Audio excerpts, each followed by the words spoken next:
very tough watching, somebody there in the bed. And like you said, you don't have control over the situation. You can't do something immediately to snap your fingers and make it better.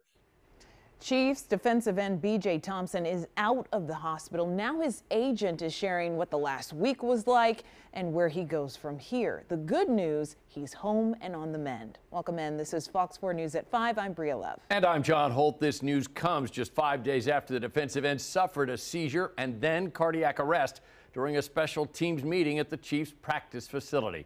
Fox 4's Malik Jackson live at Arrowhead tonight. Malik, good news. The second-year player is home, but this young man has a long road ahead of him, doesn't he? That's exactly correct, and that's the biggest takeaway that I got from my conversation earlier this afternoon with Chris Turnage, B.J. Thompson's agent. But they are very optimistic about the future. Thompson at home feeling better, awake and aware, grateful for the quick action of his teammates and the medical staff. And now that long road to recovery, well, it begins.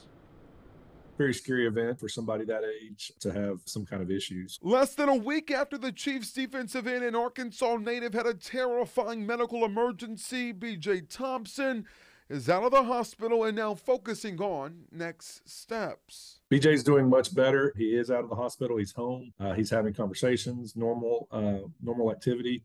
Prognosis is good. Still some confusion trying to figure out different tests and whatnot, but he's definitely feeling a lot better now for sure. As Fox 4 has reported all along, the quick action of not only Thompson's teammates, but of the medical staff proved to be the difference, as well as the fact that the organization had just tested their defibrillators in the days prior to this incident.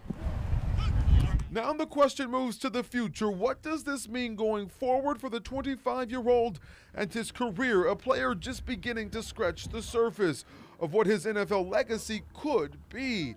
His agent is clear they are focusing on his recovery, and there is a long process ahead before they can determine when or if he'll play football again. For now, he's taking care of himself, and they're immensely grateful for the support.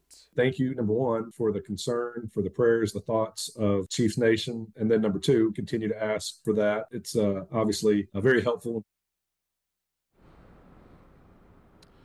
Now Thompson is still here in Kansas City. That's where he plans to start this recovery process with his family and his girlfriend by his side. It's also important to note, Turnage tells us, there were no previous indicators that anything was wrong. So this really came out of the blue, and that's why it's so important for them to figure out what happened so that there can be a solution and, of course, do what they can to avoid anything like this in the future. John.